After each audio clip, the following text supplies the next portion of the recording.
আমরা অনেক সময় দেখা গেছে যে আসরের নামাজের সময় অজু করছি, মাগরিবের নামাজের সময় আবার অনেকে অজুটা করতে চাই না।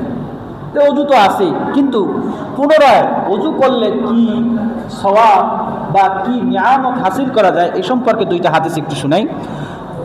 এটা নাসাই শরীফের 103 নম্বর হাদিস, ইবনে মাজাহ 282 নম্বর হাদিস।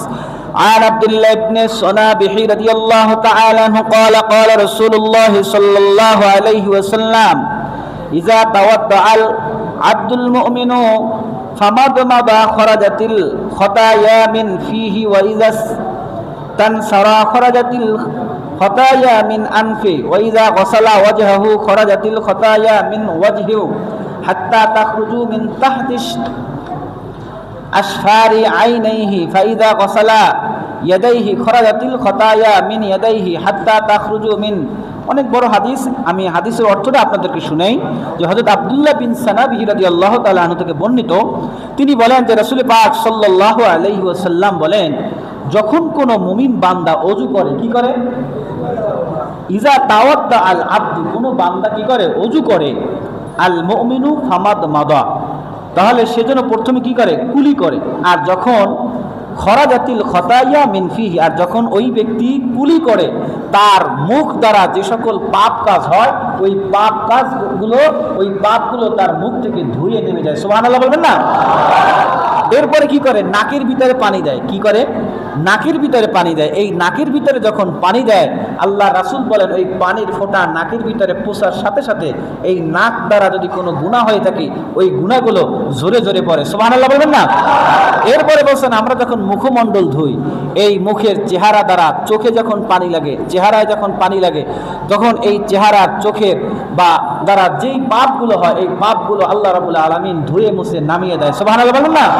এরপর বলছেন যখন হাত্তা তাখরুজু মিন তাহতিল ইয়াদাইহি, যখন কোনো ব্যক্তি ওযুর ভিতরে হাত ধোয়, আমরা হাত ধুই না, এই হাত দ্বারা যেই পাপগুলো হয় আল্লাহ রাব্বুল আলামিন ওই পাপগুলোকে ধুয়ে মুছে শেষ করে দেয়। সুবহানাল্লাহ বলবেন না?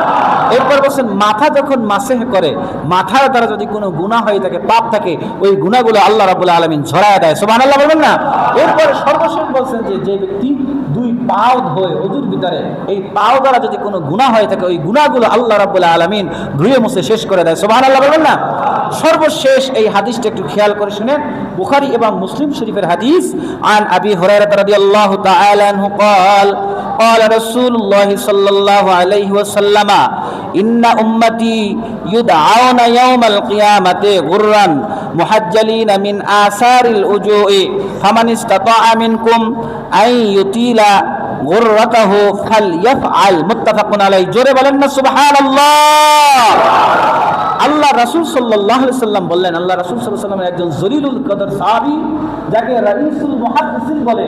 রাসূল পাক সাল্লাল্লাহু আলাইহি সাল্লামের থেকে সবচেয়ে বেশি হাদিস বর্ণনাকারী হযরত আবু হুরায়রা রাদিয়াল্লাহু তাআলা থেকে বর্ণিত। তিনি বলেন, ক্বালা রাসূলুল্লাহ সাল্লাল্লাহু আলাইহি সাল্লাম, রাসূল পাক সাল্লাল্লাহু আলাইহি সাল্লাম বলেন, ইন্না উম্মতি ইউদআউনা ইয়াউমাল কিয়ামা, আমার উম্মতদেরকে কিয়ামতের দিন বেহেশতের দিকে আহ্বান করা হবে। তবে বলছেন যে গুররা মুহাজ্জালিনা মিন আসারিল উজুয়ে, তখন তাদের মুখমণ্ডল, হস্ত, পা সমূহ চাকচিক্য উজ্জ্বল হবে। সুবহানাল্লাহ বলবেন না? অর্থাৎ রাসূল পাক সাল্লাল্লাহু আলাইহি ওয়াসাল্লাম বললেন যে আমার যারা উম্মত হবে তাদেরকে হাসরের ময়দানে যখন মানুষগুলো ইয়া নাফসি বলবে, সবাই পানি পানি বলে চিৎকার করবে, নিজের ঘামের ভিতরে কিছু পাপী মানুষ সাঁতার কাটবে, কারো ঘাম হবে পায়ের সমান, হাঁটুর সমান, বুক সমান, কেউ নিজের ঘামের ভিতরে হাবুডুবু খাইবে। এমন একটা কঠিন মুহূর্ত, মাথার মগজগুলো আপনার সূর্যের তাপে এক বিলাস উপরে থাকবে, টকবক করবে। এমন একটা কঠিন মুহূর্তে নবী আলাইহিস সালাম পর্যন্ত ইয়া নাফসি বলবে। এরকম একটা বিভীষিকাময় কঠিন মুহূর্তে আল্লাহ রাব্বুল আলামিন যখন উম্মতে মুহাম্মাদীদেরকে ডাক দেবে যে নবী মুহাম্মদুর রাসূলুল্লাহ সাল্লাল্লাহু আলাইহি ওয়াসাল্লামের উম্মতেরা তোমরা আসো জান্নাতের দিকে, তখন ওই উম্মতগুলো কিভাবে চিনবে? আল্লাহ রাসূল বললেন আমার যারা উম্মত হবে তাদের চেহারাগুলো ওযু করার কারণে, তারা যে 5 ওয়াক্ত নামাজের পরে পূর্ণ ওযু করছেন, 5 ওয়াক্ত নামাজে আপনার হাজো বা নূতন ওযু দিয়ে যে সে নামাজ পড়ছে, এই ওযু করার কারণে তাদের চেহারাগুলো, 2 হাত, 2 পা এবং মাথাগুলো নূর চমকাইতে থাকবে। সুবহানাল্লাহ বলবেন না? আর একটু জোরে বলেন আল্লাহু আকবার। এই নূরের চমক জলকারি দেখে আল্লাহ এবং তার রাসূল সাল্লাল্লাহু আলাইহি সাল্লাম তার উম্মতদেরকে চিনতে পারবে আর তাদেরকে বাইসা বাইসা জান্নাতে নিয়ে যাবে। বলেন না সুবহানাল্লাহ।